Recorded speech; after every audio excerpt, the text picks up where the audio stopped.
Muy buenas, espero que todos estéis bien.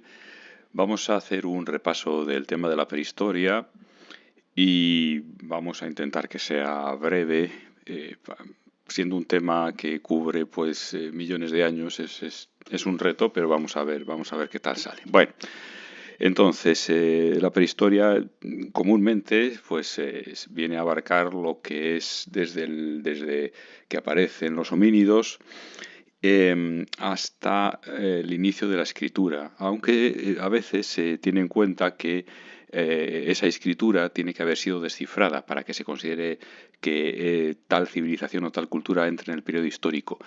De manera que ocurre, por ejemplo, con los iberos en España, que tenían un lenguaje escrito, pero no ha sido descifrado aún. Entonces, ¿qué pertenecen? ¿Pertenecen a la historia? ¿Pertenecen a la prehistoria? Bueno, se ha querido hallar una solución intermedia en llamar a esa época la protohistoria. Entonces, bueno, cuando lleguemos en el vídeo a esa parte, al final de la prehistoria en España, pues recordaré otra vez este término, cuando veamos a los iberos y todo eso. Bien, este es el índice que vamos a ir viendo a lo largo del vídeo. Vamos a empezar viendo los periodos de la historia así en general, muy brevemente, contar la división clásica de la historia. Luego vemos la línea del tiempo de la prehistoria con su edad de piedra y su edad de los metales. Y luego vamos al proceso de hominización y ya en el punto 4 nos metemos de lleno en la prehistoria, ¿no? Con el paleolítico, luego veremos el neolítico, por fin la edad de los metales y un último punto, muy brevemente, cómo fue la prehistoria en la península ibérica. Bueno, pues estos son los periodos históricos tal y como se estudian en la historiografía tradicional. La prehistoria comienza más o menos, bueno, claro, ahora lo de la cronología es muy confuso porque según los tratados, según los autores, según la época, la cronología puede cambiar, sobre todo en la prehistoria, que es donde, digamos, se hacen descubrimientos arqueológicos que luego pueden determinar cómo se enseña la teoría en los años siguientes. Es decir, que aparecen nuevos descubrimientos y a lo mejor hay que cambiar partes de los libros, ¿no? Y hay que renovar y hay que ajustar la cronología, etcétera. Pero bueno, vamos a coger, digamos, los 4,5 millones de años como principio de la prehistoria, como principio de esos homínidos. Para nosotros va a valer. Bien. Bueno, luego la Edad Antigua, que comenzaría, digamos, con el comienzo de la escritura en Mesopotamia, podemos fijarla en 3.500 años antes de Cristo, y luego ya vendrían todos estos grandes imperios de los que hemos oído muchas veces, la civilización griega, el Imperio Romano, etcétera. La Edad Media son esos 1000 años que van del siglo V al XV, la Edad Moderna que empezaría con la época de los descubrimientos, con la caída de Constantinopla y tal, pues empieza en el siglo XV, y por fin la Edad Contemporánea, que cubre más o menos desde mediados o finales del siglo XVIII hasta hoy.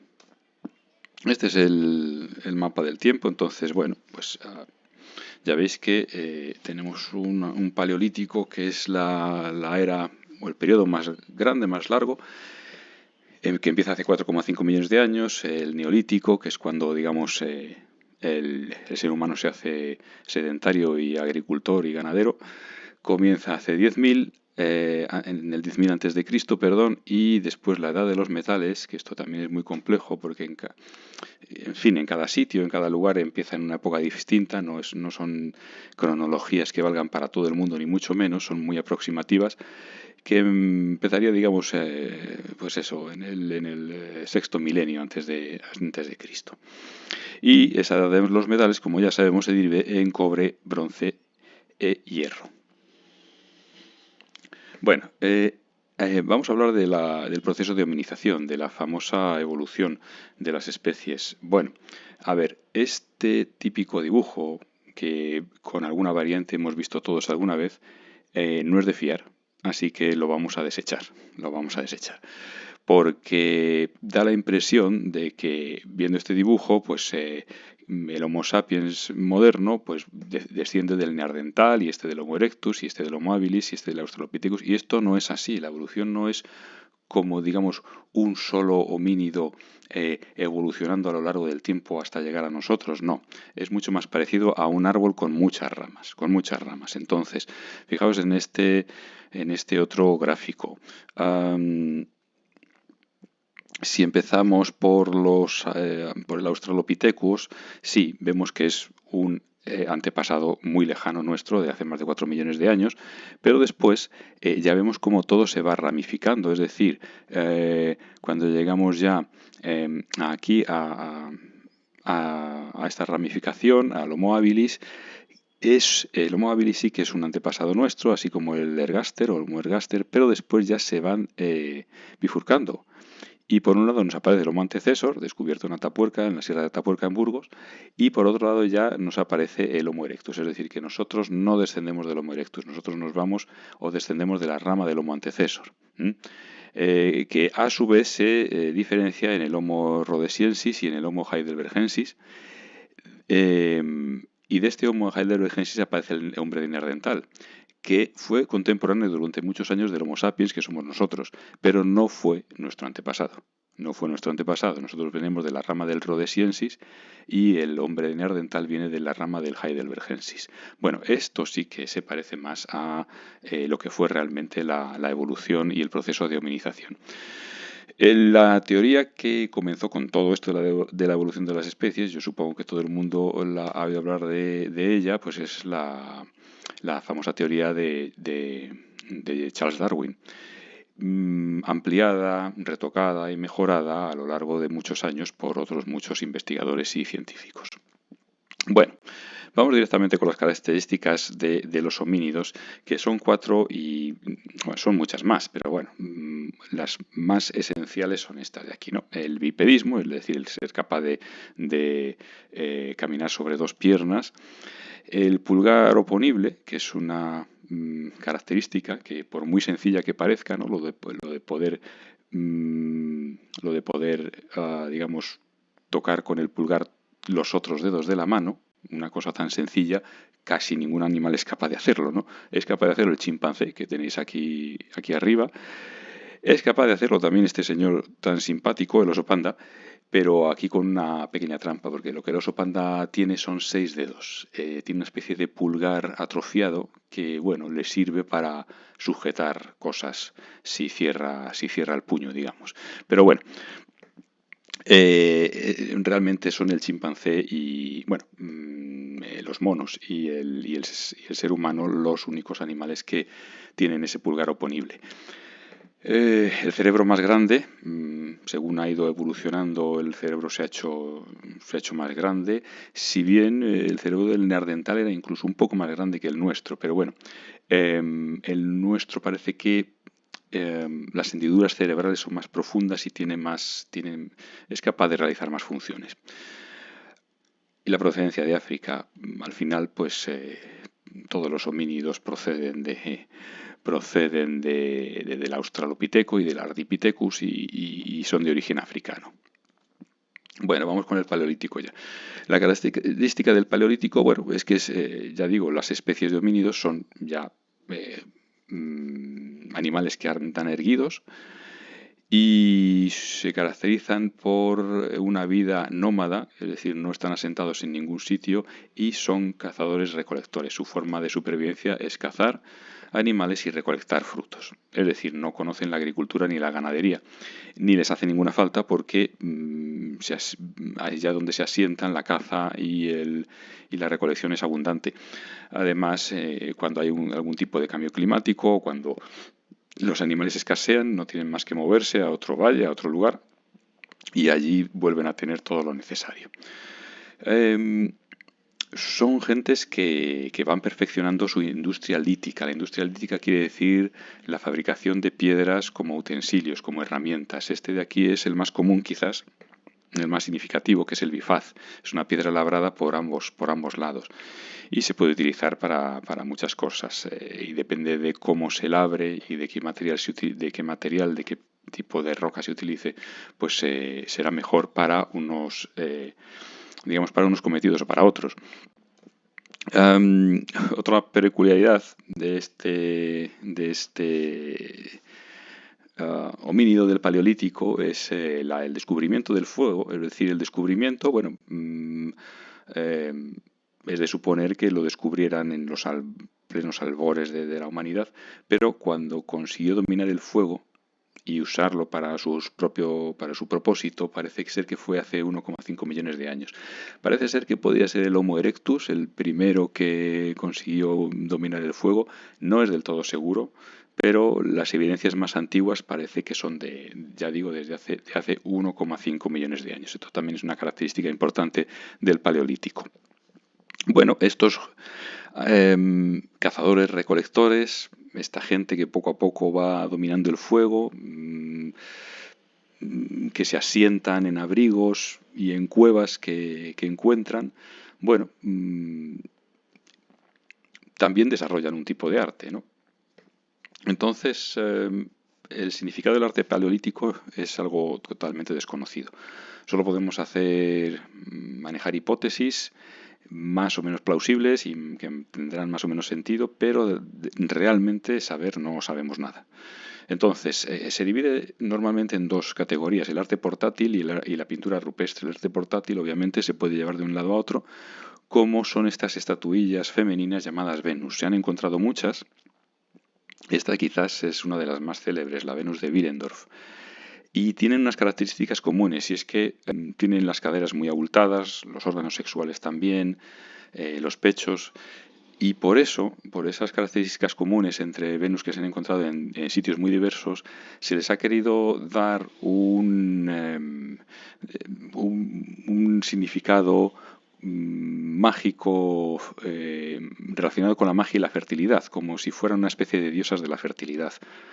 Bueno, eso, aunque puede tener cierto sentido, no se sabe, ¿no? Es desconocido pues, por el simple hecho de que no hay ninguna prueba que lo demuestre. Entonces, bueno, podemos adherirnos a esa hipótesis, pero sabiendo que no se puede demostrar y que no hay nada seguro por el momento. Bien, estas estatuillas, estas Venus, eran de pequeño tamaño porque ya digo, eran portátiles. Entonces, hay que tener en cuenta que esta gente se movía de un sitio a otro, eran nómadas, cambiaban de residencia, cambiaban de cuevas, se movían a sitios más cálidos, se movían a sitios donde hubiera más caza y más digamos, frutos silvestres, y tenían que llevarlos con ellos, así que, claro, los hacían en reducido tamaño. Las pinturas, pues es el otro tipo de arte, y es muy curioso porque hay cuevas que se han utilizado durante muchas generaciones y incluso por homínidos de distinto tipo. Y en ellas han dejado también han dejado su huella y su expresión artística o su lenguaje, como lo queramos llamar. Es un poco difícil decir si es arte por el arte o si es un lenguaje con el que querían comunicar algo. Parece que algo querían comunicar, claro, pero ellos tenían un significado, o sea, tenían concepción de ser artistas. Bueno, pues es difícil decirlo, posiblemente no, pero el caso es que pintaban, ¿no? en las paredes de las cuevas. Aquí a la derecha, arriba, veis una serie de animales. Estos son las cuevas de Lascaux en Francia. Esta es lo que llaman la sala de los toros, porque hay toros representados y caballos y muchos animales, y hay unas pinturas superpuestas a otras, y bueno, en fin, que ha sido pintada esa sala durante generaciones. Y abajo, pues las famosísimas cuevas de Altamira, cerca de la localidad de Santillana del Mar, en Cantabria, aquí en España. Estas dos, Lascaux y Altamira, son posiblemente las más famosas y las más representativas, aunque luego hay muchas más, por supuesto. Aquí en España, por ejemplo, está la de Caín, también en Guipúzcoa, muy conocida. Ya entrando en el Neolítico, pues hay una gran revolución, como han dicho muchos autores, y la revolución consiste en que el hombre pasa de ser nómada a ser sedentario. Se da cuenta de que puede utilizar semillas de los frutos para hacer crecer nuevos cultivos. Se da cuenta poco a poco que puede domesticar animales. El primer animal domesticado fue el perro, un animal que procede del lobo.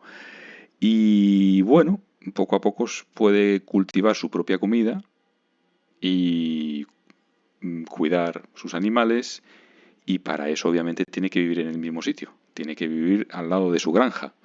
Así que se asienta, se hace sedentario, va a vivir toda su vida o la mayor parte de su vida en el mismo lugar.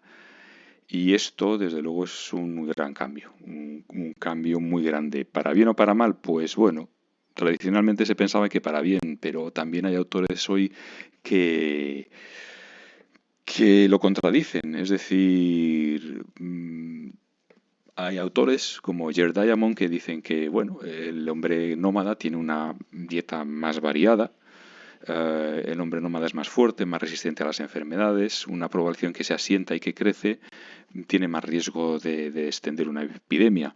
En fin, son muchas cosas, ¿no?, las que se arguyen. Además, una población como la neolítica, en el momento que uno ya tiene su granja, uno tiene sus animales, la tierra que cultiva, etcétera, entra en juego la propiedad.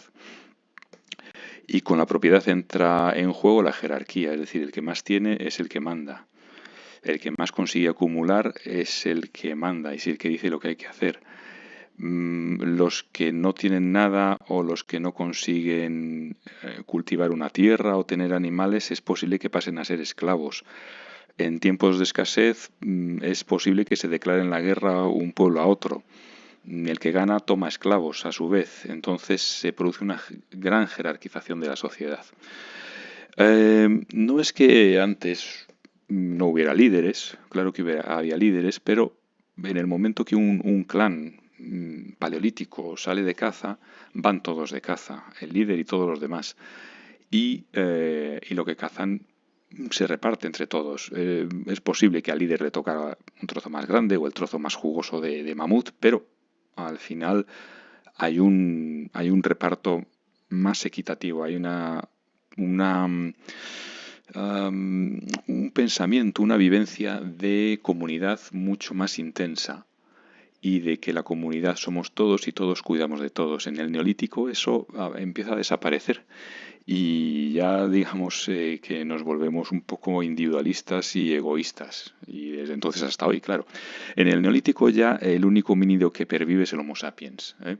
Entonces, de hecho el neolítico es bastante reciente, porque 12.000 años en historia tampoco es una barbaridad, ¿no?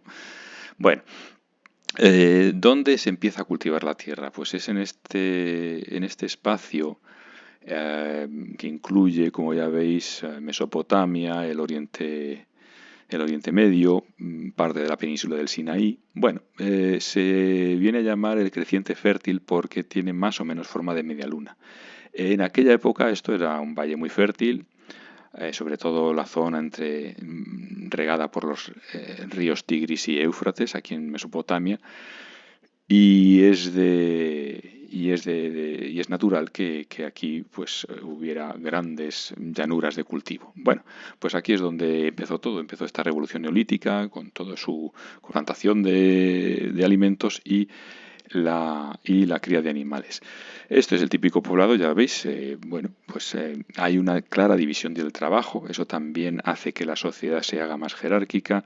Aquí aparecen, bueno, pues unos pastores, aparece gente que digamos que ya tienen telares, pueden hacer sus ropas, hacen cercados para los animales, preparan su comida, muelen el grano, etcétera, ¿no? Es un poblado ya con todas las de la ley, con una división del trabajo muy definida.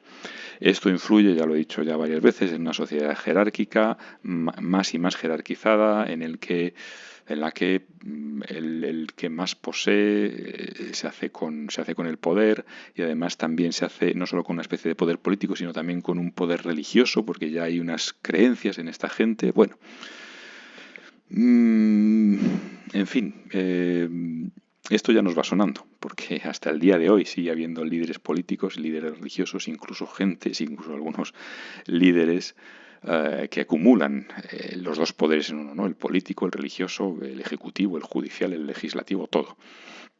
Entonces, pues lo importante de todo esto es saber que es aquí cuando se empieza, cuando el concepto de propiedad entra a formar parte de la vida de las personas. También se desarrollan los rituales, la magia, la religión, como cada uno lo quiera llamar, las creencias. Son gente que ya tiene una visión de que, o una creencia de que cuando uno muere pasa a otro estado de la existencia, en fin, el más allá, ¿no?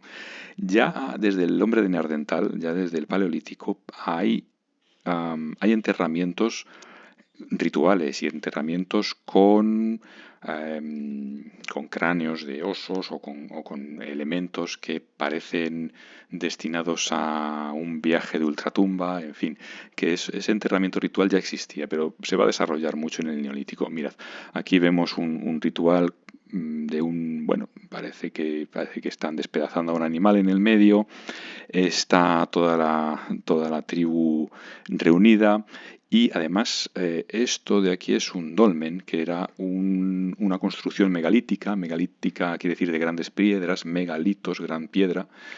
eh, y es una construcción megalítica funeraria.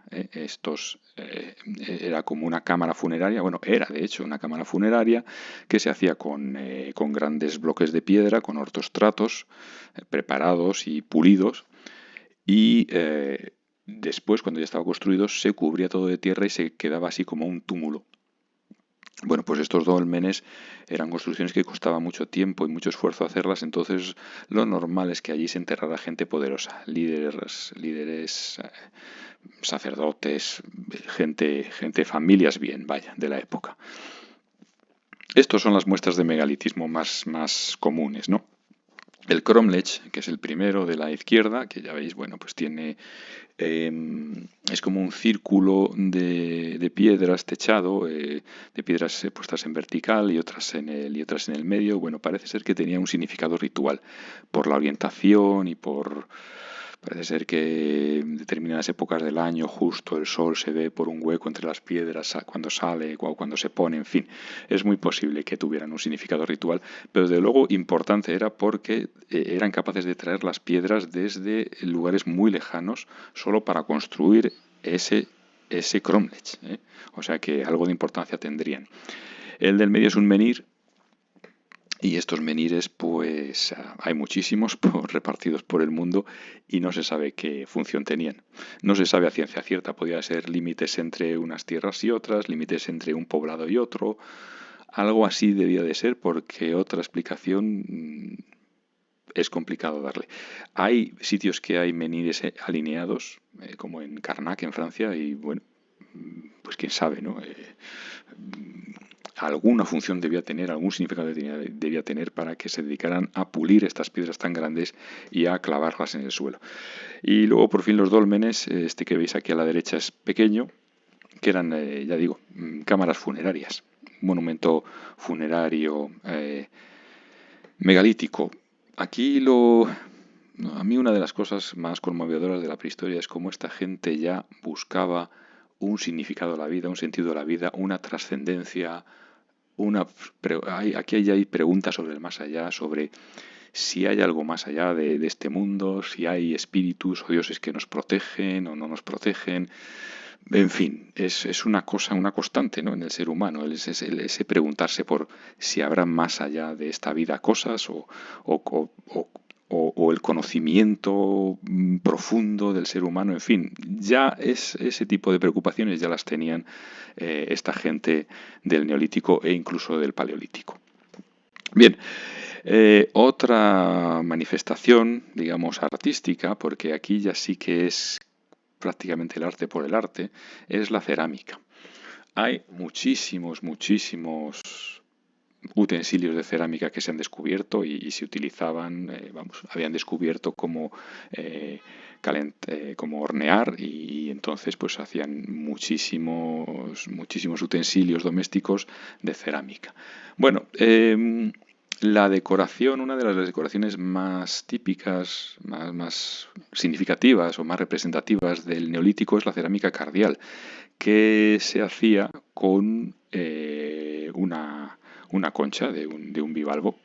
Como veis aquí en este pequeño vídeo, se hacían incisiones con esa concha sobre la cerámica y se decoraba así. Entonces esto sí que parece ser ya un poco arte por el arte.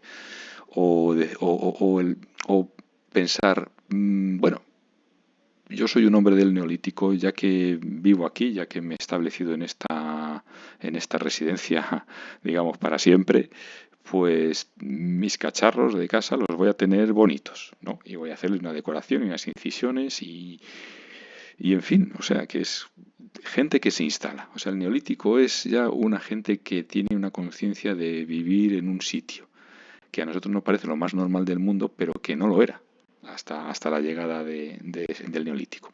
Bueno, pues eso, cerámica cardial hecha con conchas, de la cual hay muchos testimonios por el mundo. Edad de los metales es el siguiente punto y es ya el final de la prehistoria.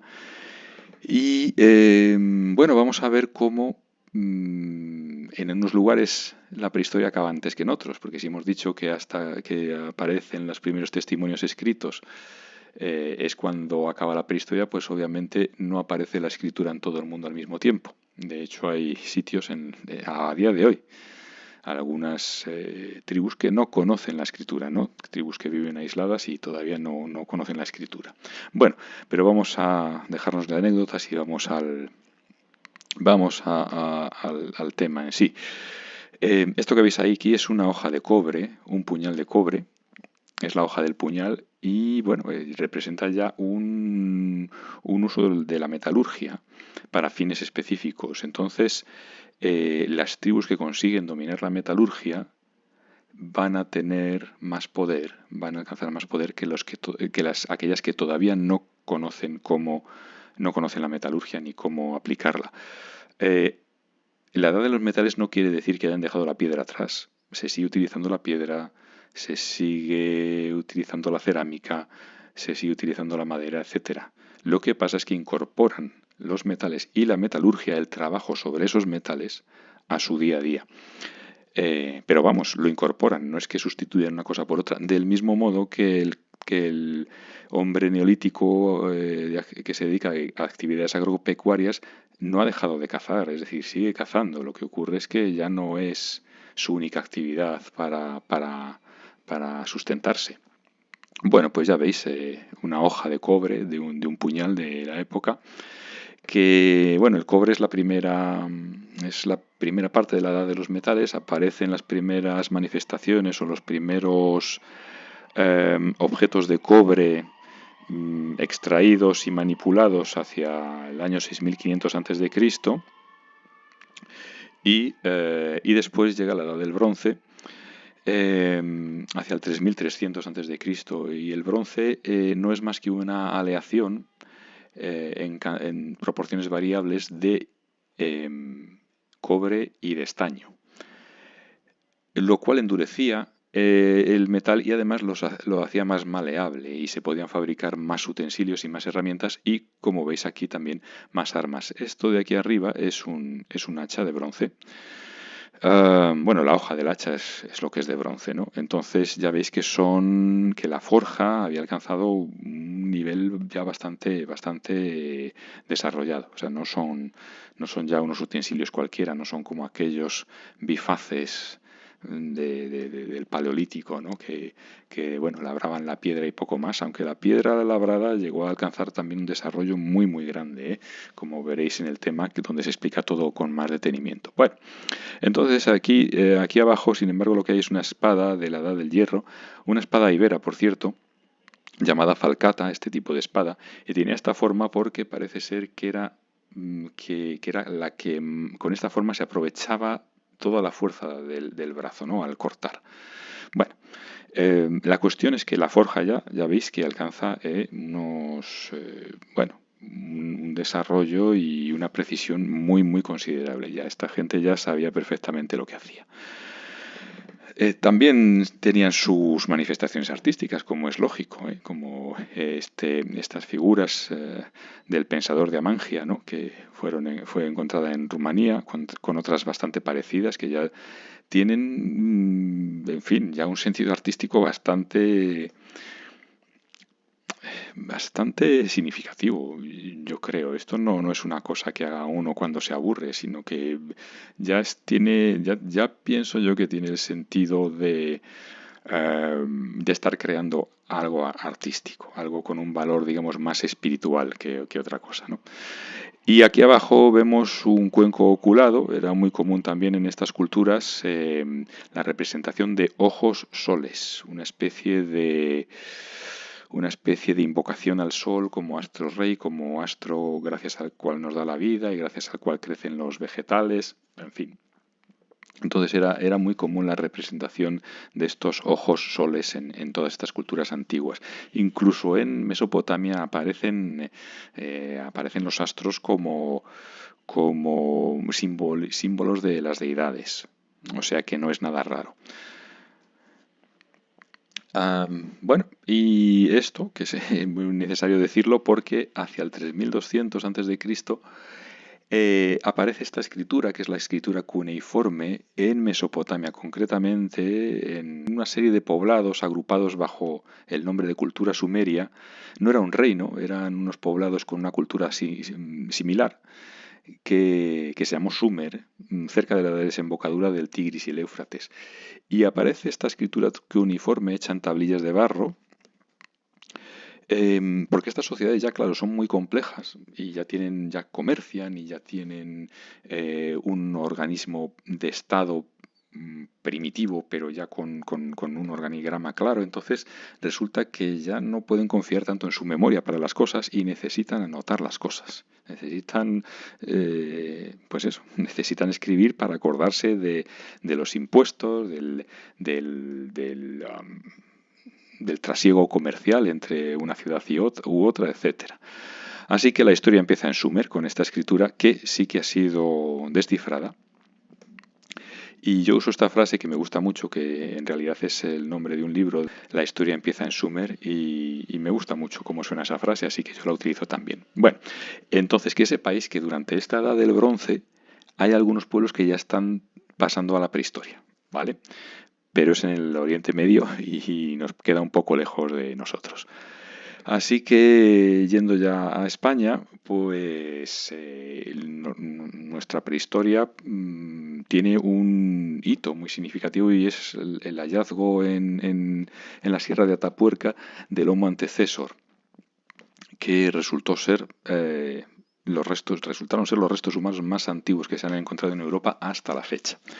Entonces, ¿qué paleolítico tenemos aquí? Pues bueno, lo que conocemos es, ya digo, de hace unos 800.000 años o más de 800.000 años, que es el famoso Homo antecesor, que hoy se considera antepasado tanto del Homo sapiens como del neandertal.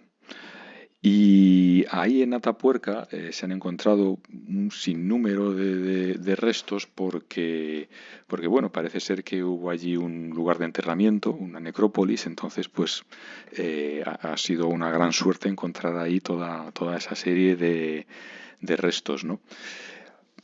Además, no es el único homínido que apareció allí, porque también hay restos de homínidos sucesivos, como el heidelbergensis, el hombre de Neandertal, y por supuesto hay restos de sapiens. Bueno, esto es lo que se ha ido encontrando y de momento no se ha encontrado nada más antiguo en Europa. No vamos a hablar del hombre de Orce, ese trozo de parietal que encontraron en la Vega de Granada, porque, bueno, en su día se lanzaron las campanas al vuelo diciendo que habían encontrado un hombre de hace 1,5 millones de años, pero luego parece ser que era el hueso del cráneo pertenecía a un équido. En fin, hay gente que aún sigue defendiendo que el hombre de Orce es humano y que tal y cual, y seguramente si uno va por Granada y al museo donde está alojado este pequeño fragmento, dirán que es un hombre de hace 1,5 millones de años, pero no es posible verificarlo. Así que de momento nos quedamos con el Homo antecesor. Bueno, también en Atapuerca han encontrado un trozo de mandíbula de hace 1.200.000 años, pero no han sido capaces de asimilarlo por lo pequeño por la poca muestra que tienen, a ningún homo en especial. Entonces está sin calificar, pero bueno, que es posible, porque además en Atapuerca todavía hay mucho que excavar, que lleguemos a nuevos hallazgos en los próximos años y que aparezcan homínidos incluso anteriores al antecesor. Bueno, veremos. De todas maneras, en el Paleolítico también destacan aquí en España pues sus manifestaciones artísticas, como ya hemos dicho, muy realistas en este Paleolítico, sobre todo en la época, en el Paleolítico ya más tardío, en el Paleolítico ya, ya superior. Tenemos muestras de animales, estas pinturas de animales de un tono bastante realista, ¿no? Como las de Ecaín, que es esta cueva de aquí, estos caballos, o este otro caballo que es de la cueva de Tito Bustillo en Asturias, o los famosos bisontes pintados en el techo de una de las salas de la cueva de Altamira. ¿Qué querían representar? Pues seguimos sin saberlo muy bien, porque no se ha encontrado, muchas veces se ha dicho, no, es que eran los animales que cazaban, pero luego resulta que los restos de animales que se han encontrado cerca y en el suelo de la cueva enterrados y tal, no corresponden a esos animales. Entonces, que yo escuché decir a un arqueólogo que hay una teoría que dice que, bueno, que puede que ellos se vieran identificados con esos animales, ¿no? Por ejemplo, pues pintan caballos porque se identifican con la fuerza o con la velocidad de un caballo. Puede ser, ¿no? Es un poco como las mascotas yo qué sé, como los equipos de la NBA, ¿no? Los Chicago Bulls pues tienen un toro, pues porque representará un poco ese espíritu de fiereza y de fuerza del equipo, en fin, algo así, ¿no? Pero que bueno, que digo lo de antes, que no sabemos nada, o sea, seguimos sin saber nada. Entonces, en el Neolítico, tampoco vamos a hablar de los hombres del Paleolítico y del Neolítico en España, porque sería decir lo mismo que ya hemos dicho de los otros. Lo que ocurre es que las peculiaridades de España pues los vamos a ver en las manifestaciones que tenemos, ¿no? Y que empezó todo más tarde. Digamos que el Neolítico aparece, o los primeros restos de cultivos, ¿no? y de ganadería pues aparecen hace unos 6.000 años antes de Cristo. Bueno, lo que sí hay es claramente megalitismo, monumentos megalíticos. Este de la izquierda es el Dolmen de Menga, que esto está en Antequera. Y nada, es un lugar de enterramiento de grandes dimensiones y con unos ortoestratos enormes que muestran la importancia que tenía para ellos crear estos lugares de enterramiento. Seguramente sería una gran familia poderosa, la familia de los reyes o líderes o caudillos de la zona, porque es realmente espectacular y realmente impresionante lo que llegaron a hacer como un monumento funerario, arrastrando estas grandes losas desde kilómetros de distancia, ¿no? Bueno, también tienen menires como este que veis aquí. Este menhir está esto es una zona que está entre Cantabria y Burgos, que se llama el Geoparque de las Loras. Y aparte de que geológicamente es muy interesante, también hay algunos monumentos prehistóricos como este menhir que veis aquí. Y también hay dólmenes. Bueno, el primero es un dolmen también, pero bueno, como veis aquí, este dolmen quizás de dimensiones más reducidas, pues también tiene también tiene su aquel, ¿no? La cámara funeraria que ha sido descubierta, o sea que han quitado el techo para que se pueda ver, investigar, etcétera, y que normalmente todo esto iba cubierto de tierra porque lo hacían en forma de túmulos, vaya. Así que esos monumentos megalíticos seguían reproduciéndose.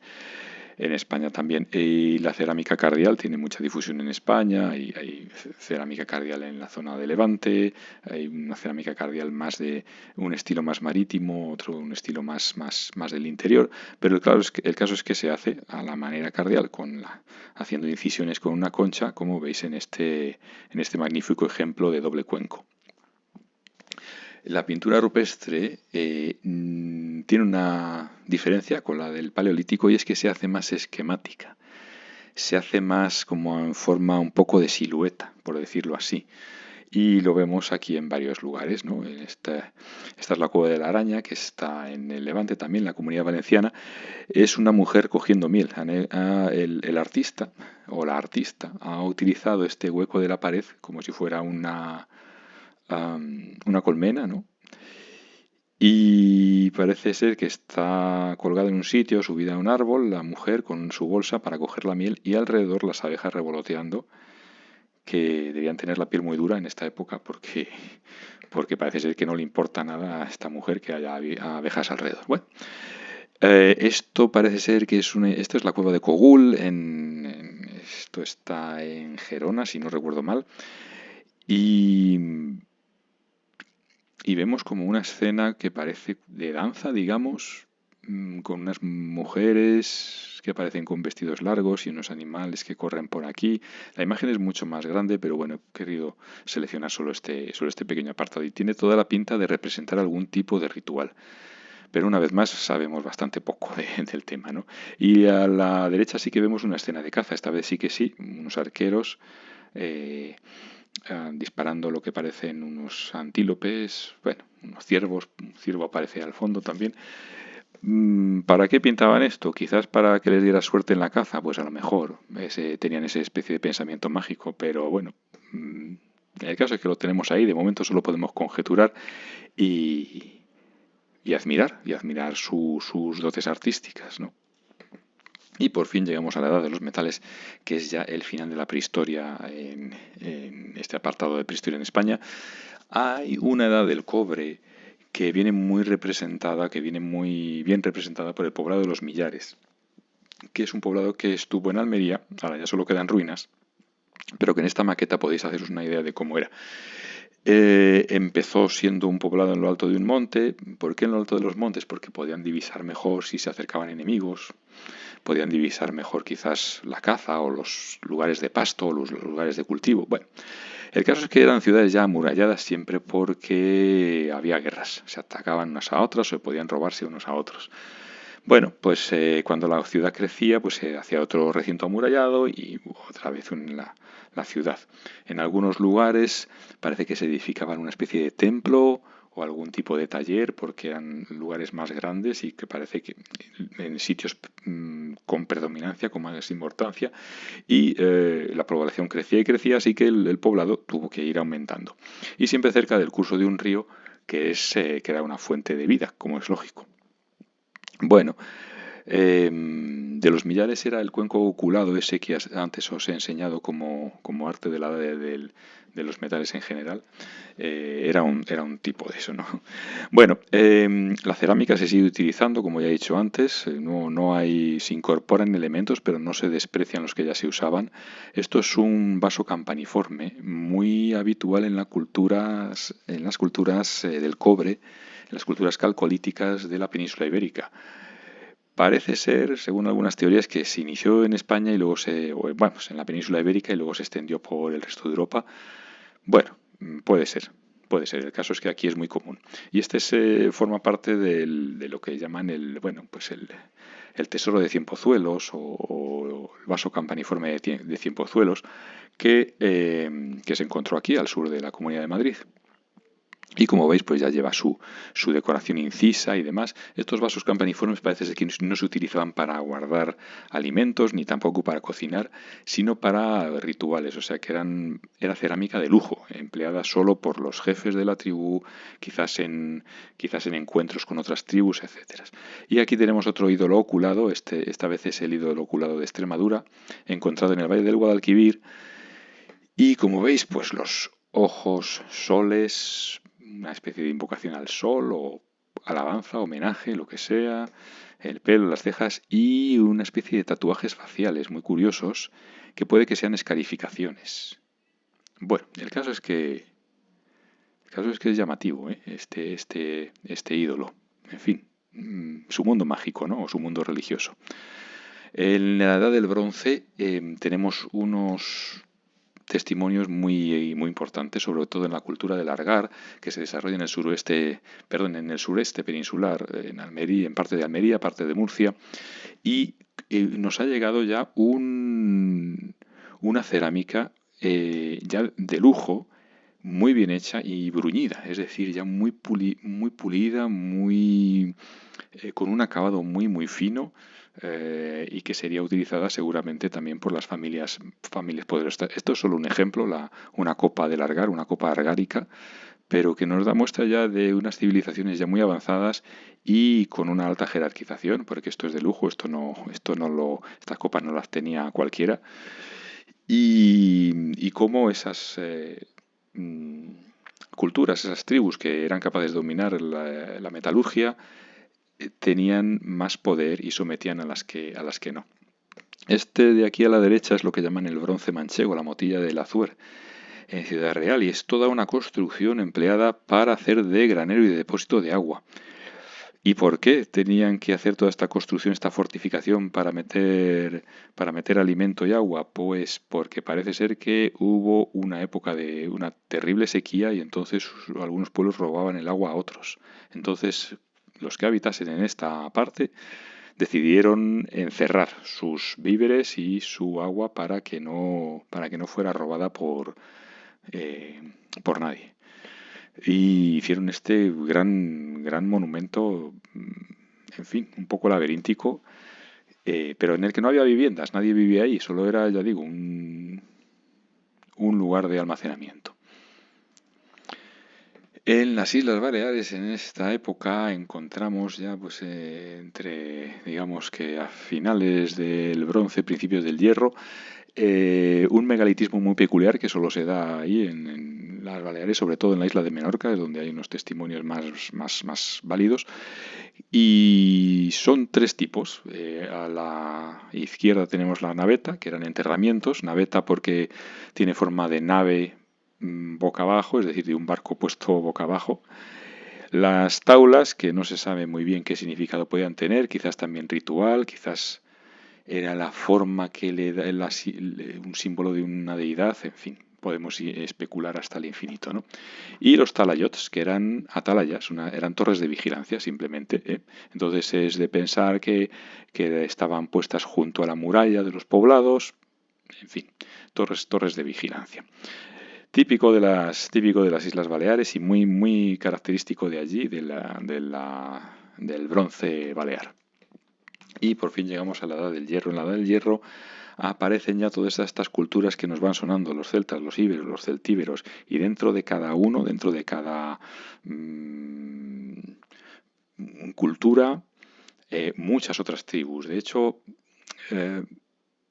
son un poco vagos estos términos de iberos y celtas porque dentro de cada área hay muchísimas otras tribus, ¿no? Dentro de los iberos pues encontramos a los layetanos, a los bastetanos, a los contestanos, en fin, una gran variedad. Dentro de los celtas están los vacceos, están los lusitanos, en fin, hay una tremenda variedad de tribus que se asientan cada una en un territorio, a veces algunas se unifican, otras veces se hacen la guerra entre ellos, pero bueno, parece que los celtas era una cultura quizás más guerrera, de posible origen indoeuropeo, aunque también mezclada con un gran sustrato autóctono. Y bueno, algunas de sus manifestaciones artísticas son los famosos berracos, que los hay en todo el este peninsular, pero quizás los más famosos son estos de aquí, que salen en la foto, que son los toros de guisando. ¿Para qué se utilizaban? Pues tampoco se sabe muy bien. No se sabe si tenían algún tipo de significado ritual o de límite entre tierras, de límite entre tribus, digamos como una especie de hito fronterizo, podría ser algo así también.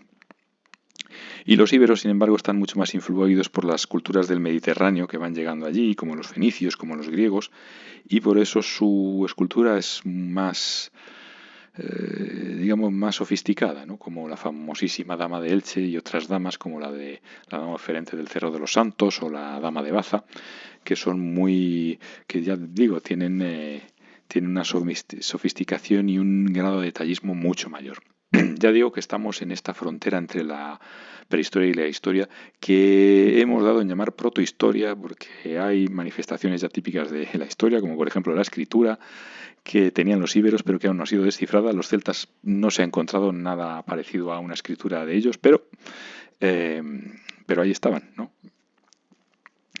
Y otras culturas que se han dado en la península, pues en toda esta época han sido las llegadas por mar a través del Mediterráneo de fenicios, de griegos foceos también, que son los que fundaron esta ciudad que aparece aquí a la derecha, que se llama Ampurias, que está en Gerona, muy cerquita allá del mar, y que nos ha dejado estos restos de una auténtica ciudad, ¿no? De una auténtica ciudad comercial, porque Ampurias viene de Emporion, que era, digamos, un lugar de comercio, un lugar de intercambio comercial, lo que hoy sería un emporio, ¿no?